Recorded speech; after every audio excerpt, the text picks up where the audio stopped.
Alright, man, welcome back to another reaction. Today we got an interesting one today. Today we got how 3 men escaped the unescapable prison. Like always, we're not going to waste any time. We're just going to get right into this one, man. In a lot of war. Hey, 42 here. It's no secret that America's been involved in a lot of wars. The longest of those. There's no way, like, they're not fully geared out while they're sitting here, right? Like, I paused this because I'm going to grab my Red Bull, right? But, like, there's no way they're fully geared out while they're on the computers, right? Like, if I was them, I'd be getting comfy, dog. Give me a motherfucking, excuse me. Give me a motherfucking pair of sweats, a couple other things, you know what I'm saying? Just relax. Alright. Wars. The longest of those is ongoing and began in... Yo, make sure you got something to drink, too, man. 1969.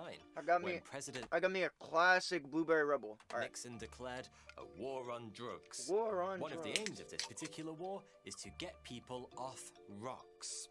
By contrast, in 1934, President Roosevelt announced a war on crime, which intended to get some of the most dangerous criminals onto the rock.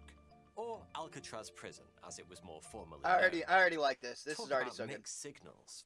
Alcatraz Island was not the kind of place you'd find in any holiday brochures.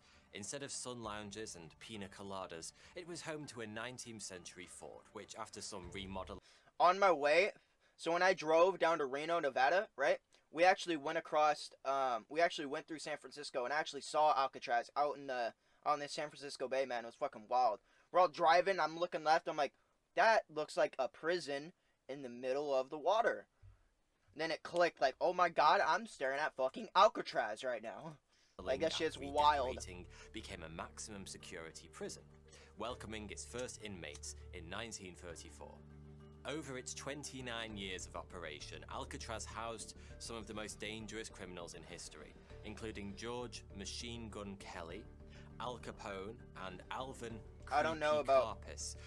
I gotta watch a video on those guys because I don't know any of them. 6 people in history to have been officially named Public Enemy #1. What is Public Enemy #1? In addition to criminal heavyweights like these, Alcatraz. Hold up.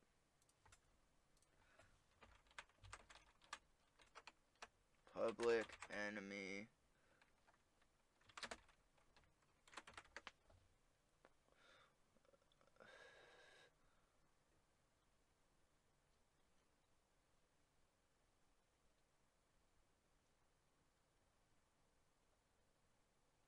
I want, like, the meaning of it. What is the definition of public enemy? Public enemy, a term to describe dangerous criminals, particularly in the U.S. In the 1930s, Al Capone declared public enemy #1 by Chicago. Oh, so they're just... Alright, that makes sense. So it's just a way to... It's just like a formal name for criminals. Alcatraz also housed prisoners who were considered... It's like America's Most Wanted, but before it was a thing. Troublemakers, especially those who were the most likely to try and break out. There was a very good reason for that. Not only was Alcatraz considered to be America's strongest jail, but thanks to the island's location in San Francisco Bay, with its cold waters, visiting great white sharks, and strong... It's actually not true. There's actually not great white sharks in San Francisco Bay. It's actually a lie. Currents. It was also thought to be 100% escape-proof. Yeah, there are like bottom feeder sharks and like smaller sharks, but no great whites. Certainly didn't stop inmates from trying to get out, though. In all, 36 prisoners attempted to escape the island across only 36 different attempts. And only 14 attempts too. Just I mean, I say only, but that's kind of a lot. The more determined included 2 men who tried twice, proving that no matter what Eminem might think, sometimes you do get more than one shot. Nice. Though sadly they did miss their chance blow. Of the 36 prisoners who tried to escape, 23 were caught, 6 were shot and killed, 2 drowned, and a further 5 are recorded as missing, presumed drowned. Ooh. Of those 5, 2 very likely did. This is when we're getting into the juice now, chat. Drown. But for the other 3, well, their escape is arguably the most impressive prison break ever recorded. Except perhaps for that Japanese soup guy. I didn't And watch that whilst the video. American prison system may presume that they drowned, there's every reason to believe they might just have made it. Bruh, imagine. Frank Morris, John Anglin, and Clarence Anglin escaped from Alcatraz prison late at night on the 11th of June, or possibly in the early hours of the 12th of June, 1962, never to be seen again. Actually, that's not entirely true, but more on that later. The investigation into this ingenious escape would be aided by the fourth member of the group, the one who didn't get away, Alan West. Though West would claim to have been the brains behind the plan, the fact that he was the only one who didn't escape casts some doubt on He said, yeah, I was actually the brains behind the whole plan. the credibility But he of didn't his even story. get out. The more likely mastermind was What do Frank you mean? Morris, a career criminal with an IQ of 133, who had already escaped once from the Louisiana State IQ of Penitentiary 133. while serving a 10-year stretch for bank robbery. After evading capture for a year, he was eventually rearrested during another robbery and sent to Alcatraz. Joining West and Morris in their audacious bolt for freedom were John and Clarence Excuse me. Anglin, two brothers who did everything together. As boys, they were said to be strong swimmers who impressed their siblings by swimming in the freezing waters of Lake Michigan whilst it still had ice floating on its surface.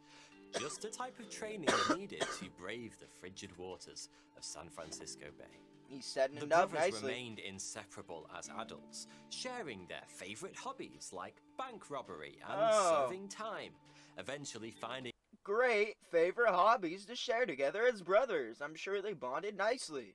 their way to Alcatraz after numerous unsuccessful attempts to bust out of Atlanta prison. The four men knew each other from previous prison sentences and were placed in adjoining cells at Alcatraz because, obviously, the first thing you should do with inmates known for jailbreaks is to give them the maximum opportunity to communicate in private. Yeah, that In makes December sense. 1961, plans for the Great Escape began, with a focus on the air vents found beneath the sink in every inmate's cell. With the help of some old saw blades Yeah, found there you go. around the prison grounds and spoons stolen from the mess hall, West, Morris, and the Anglin boys widened the ventilation shafts in their cells. Damn, So son. far, so Shawshank Redemption. But the men's progress was accelerated never with the seen help of an Shawshank ingenious drill fashioned from scavenged items, including went through the the vents, engine from a dude. vacuum cleaner They vented. West was tasked with repairing. By drilling closely spaced holes around the air vent cover, a whole section of wall could be removed.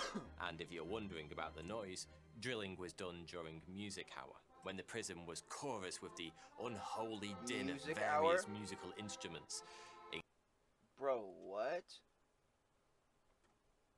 Okay. including Morris's accordion. The enlarged holes Music allowed hour? the four That's a prisoners to thing? access an unguarded I mean, I guess it was a utility thing corridor.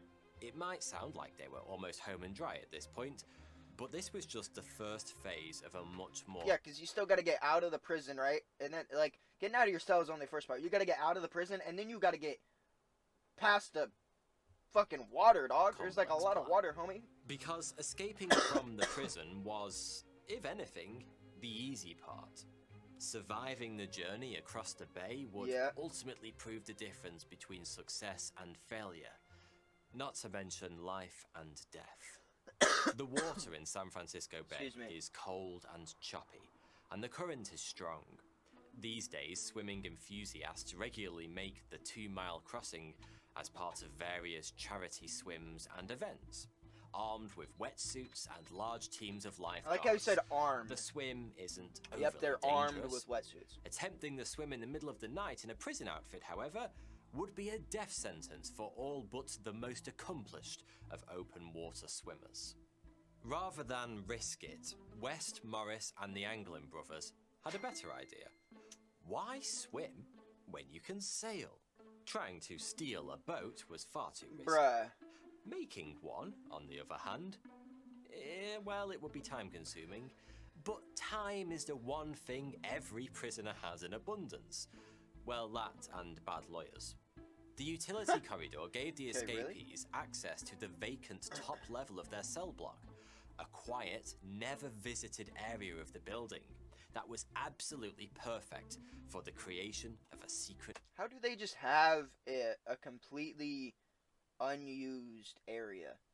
And I mean, I guess it does make, like, before Alcatraz was turned into the prison, it was actually a military compound, right? So I guess it does make sense. Like, they had to renovate it, right? So I guess it would make sense that there's like extra rooms and extra areas that are like, oh, we don't really need that. But like, come on, bruh. I mean, obviously shown here, that's a huge flaw, dog. So just have an open area that nobody goes to. A Over closed the course off of fucking 6 room. months, the men gradually constructed a 6 by 14 foot rubber raft. Bro, 6 by accompanying 14, paddles, homie? a bunch of life preservers, and 4 imitation human heads made from a mixture of concrete dust, soap, toilet paper. 1 sec, I gotta let this cat out. Go, ugly. Go, ugly. Bro, 6 by 14, these motherfuckers built a nice little boat, dog. And toothpaste. These heads, which would be left in the prisoners' beds whilst they worked on the boat and on the night they escaped, were completed with flesh-coloured paint stolen from the art supplies and hair provided by the prison's barber shop. If you're watching this video from inside a maximum security prison, perhaps it's time you signed up for that arts and crafts class. You have to be impressed by the amount of patience, ingenuity, and discipline that went into the escape plan. Yeah, dude, that's but wild. Morris, West, and They the built a Anglers whole were also helped boat, along like, the by fuck? a healthy dose of good fortune. The prisoner spent a lot of time reading magazines and books from the library. And even though all the publications were censored to remove anything that might aid an escape, 2 popular mechanics articles made it past the filters and gave the prisoners some real inspiration. At first glance, it's easy to see how these articles didn't raise alarm bells. The first handy article from the November 1960 issue was about rubber goose decoys made by a hunter. Since the goose hunting options on Alcatraz Island were a bit limited, prison officials understandably thought this story harmless. But the piece included details of a technique called vulcanizing, which sadly has nothing to do with dressing up like Spock, but instead described how the hunter bonded pieces of rubber together.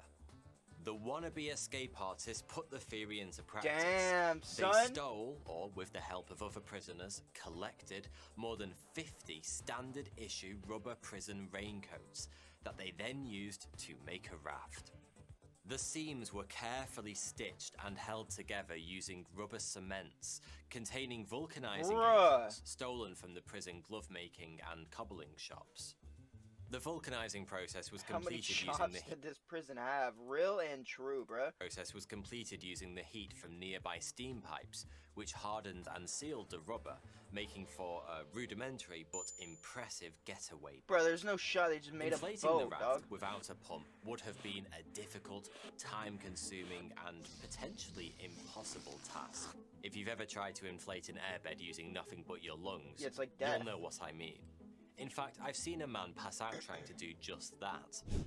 Though unconsciousness in that If you pass out while trying to blow up an air, something like an inflated thing, and you pass out, that's just your fault, bro. You should have noticed that, like, oh, I'm getting a little dizzy, or I'm starting to feel a little, you know what I'm saying? Like, you should probably notice that. You know your body better than anyone else. You should notice when things change, bro.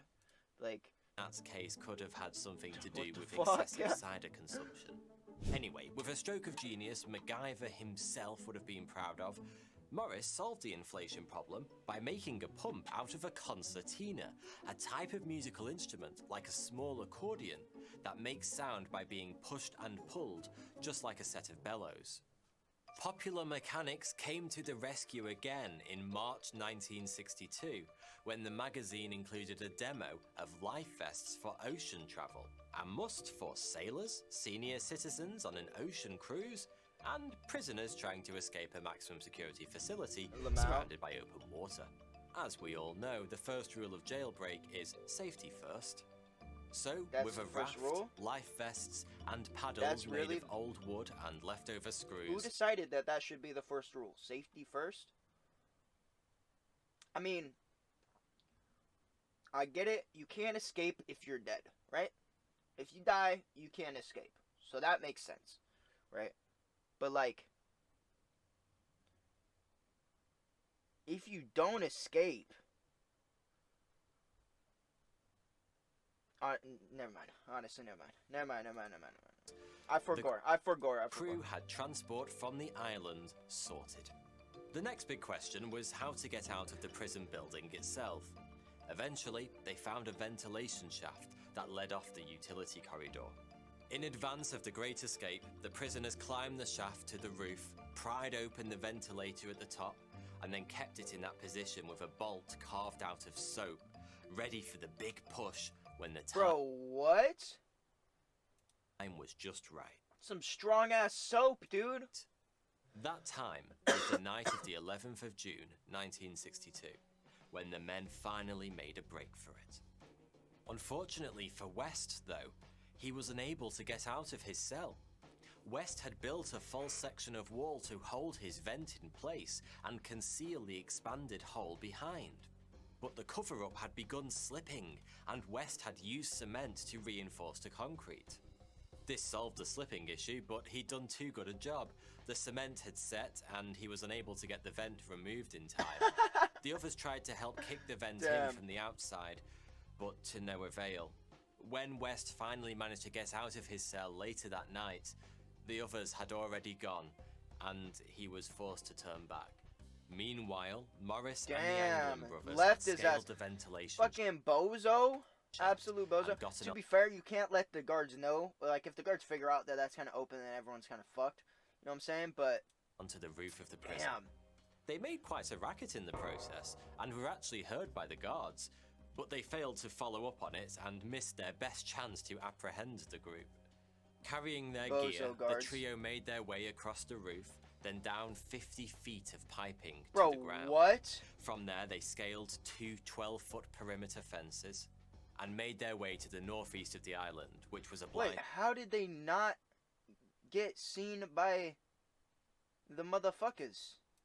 Then down 50 feet of piping to the ground. From there... Two fences. How did they not... There's a tower right...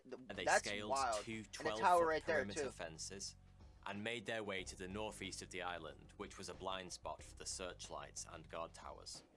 It was here that they inflated their raft and set sail. But, for obvious reasons, this is also where that trail of evidence runs cold.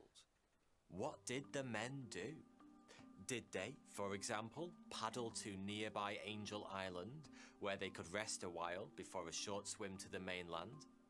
That's what West claimed the plan was when he was interrogated, but it's impossible to know if he was sharing the real plan or making up a cover story to throw the authorities off the scent.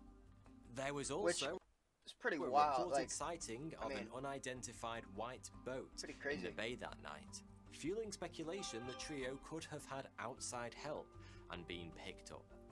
Whatever happened, the men got a good head start. That'd be crazy They too. were only discovered I kind of missing like the story of them getting to the island or whatever the fuck and then going to the swimming to the other one. Morning, triggering a huge manhunt. The search covered both land and sea and involved the military and various law enforcement agencies. The men were never found, but on the 14th of June, a paddle was spotted floating close to the shore of Angel Island. Later that day, a wallet wrapped in plastic was found nearby, containing the names and addresses of the Anglins' family and friends. Another week would pass before what was believed to be the remains of the raft were found close to the Golden Gate Bridge, and a day later a life vest was retrieved from the water just off Alcatraz Island.